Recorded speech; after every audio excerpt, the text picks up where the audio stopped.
La Russie a livré jeudi plusieurs avions et hélicoptères de guerre au Mali. Des avions de combat russes Sukhoi Su-25, des chasseurs Albatros L-39 ou encore des hélicoptères Mi-8 datant de l'époque soviétique ont été réceptionnés par les autorités maliennes jeudi 19 janvier. La volonté de moderniser et d'équiper notre armée n'est pas uniquement liée à la crise sécuritaire. Bien sûr, celle-ci en a montré l'urgence. Mais elle répond avant tout à un besoin fondamental, sans lequel aucune entreprise initiée par le Mali ne saurait prétendre au succès. Assurer la sécurité de sa population n'est pas un luxe mais une nécessité, a déclaré le colonel Sadio Camara, ministre de la Défense. Les forces de défense et de sécurité du Mali, de nouveau debout et autonomes, inspirent désormais le respect et présentent une image positive du Mali à tous les partenaires. N'en déplaise aux nostalgiques d'un ordre révolu qui voulait que cette vaillante armée reste confinée à un rôle d'éternel assisté, a ajouté le colonel Sadio Camara. Cette nouvelle livraison d'armement illustre le rapprochement qui s'opère entre Bamako et Moscou. Sans plus tarder, allons à la découverte de ces appareils de guerre livrés par la Russie au Mali. On commence. Le Sukhoi Su-25 est un avion d'attaque au sol, de soutien aérien rapproché et de lutte anti-char, développé par l'URSS dans les années 1970. Il fut construit à plus d'1 millier d'exemplaires et exporté dans de nombreux pays. Il est le 7e avion de combat le plus utilisé dans le monde en 2020. Relativement maniable et résistant aux tirs venant du sol, il peut emporter la majeure partie de l'arsenal air-sol russe. Les premières versions développées dans les années 1970 ont petit à petit évolué, mais l'appareil est toujours en service. Le Su-25 est un appareil conventionnel, avec une aile haute et droite, bord d'attaque en légère flèche, mais bord de fuite droit, à dièdre négatif, 2 réacteurs, chacun monté en nacelle sous la racine des ailes, et collé au fuselage, un empennage classique. Construit principalement en alliage d'aluminium, le Su-25 fait aussi appel, par exemple, au titane pour le blindage du poste de pilotage.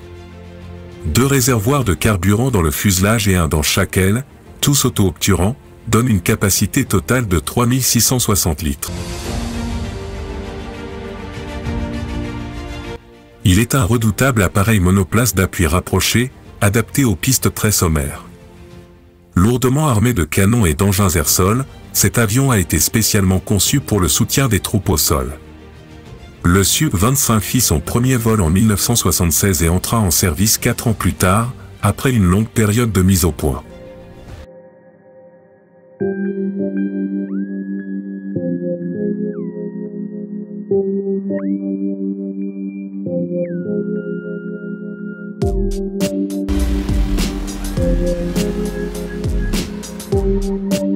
Le MiG-8, conçu au départ comme un simple hélicoptère de transport, le MiG-8 est un hélicoptère polyvalent conçu et fabriqué en URSS, plus tard en Russie. Le MiG-8 est très largement diffusé dans le monde. Plus de 50 pays l'utilisent au sein de leurs forces armées ou en version civile. Le MiG-8 a suivi de nombreuses campagnes de modernisation avec une large gamme de modèles. Il a donné naissance au MiG-14. 3 personnes pour l'équipage, avec une vitesse de croisière de 230 km/h, vitesse maximale, 250 km/h, plafond pratique, 4500 mètres. Pour un poids à vide de 4722 kg, poids en ordre de combat, 12 000 kg, autonomie, 650 km, longueur, 25,28 mètres puis d'un diamètre du rotor, de 22 mètres, le Mi-8. Mi-8 est un multi-effet et hélicoptère largement utilisé. Ce développement est le double moteur machine-masse soviétique de transport aérien dans le monde, la liste est hélicoptères les plus communs dans l'histoire mondiale de l'aviation. Il dispose de 2 zones, militaire et civile. Un hélicoptère monorotor, sur lequel il y a 5 transporteurs et les 3 pales de l'hélice de gouvernail. Les rotors sont fixés par des joints verticaux, horizontaux et axiales et les lames de guidage, respectivement, du type à hélice combinée. La transmission est le même que celui de la MiG-4.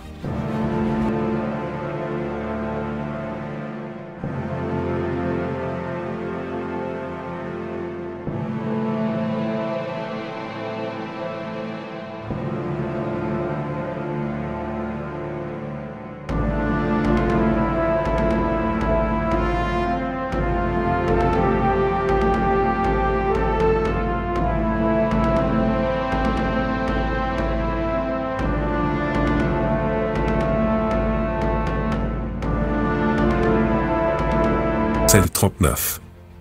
Entré en service en 1974 dans l'armée de l'air tchèque, le L-39 succéda au L-29 Delphin comme avion d'entraînement standard de la Tchécoslovaquie, de l'URSS et de l'Allemagne de l'Est.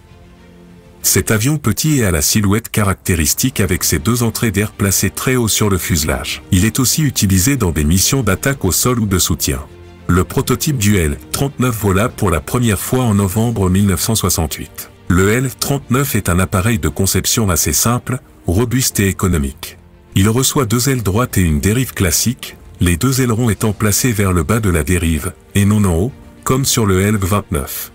Sa conception fut marquée par la volonté de faire un avion plus performant que le L-29. Une unité de puissance auxiliaire permet par exemple à l'avion d'opérer sans besoin d'aide au sol. La structure est construite autour de modules interchangeables, que l'on peut séparer en gros comme les ailes, le fuselage avant et le fuselage arrière. Pour faciliter l'accès au réacteur, tout l'arrière du fuselage peut être retiré en un seul morceau. Deux réservoirs cylindriques externes sont fixés au bout des ailes. Un APU permet au L-39 d'être totalement autonome au sol et de ne pas dépendre d'une unité auxiliaire. Les anciens modèles de chasseurs, notamment le MiG-15, devaient être assistés au démarrage par ce genre d'appareil.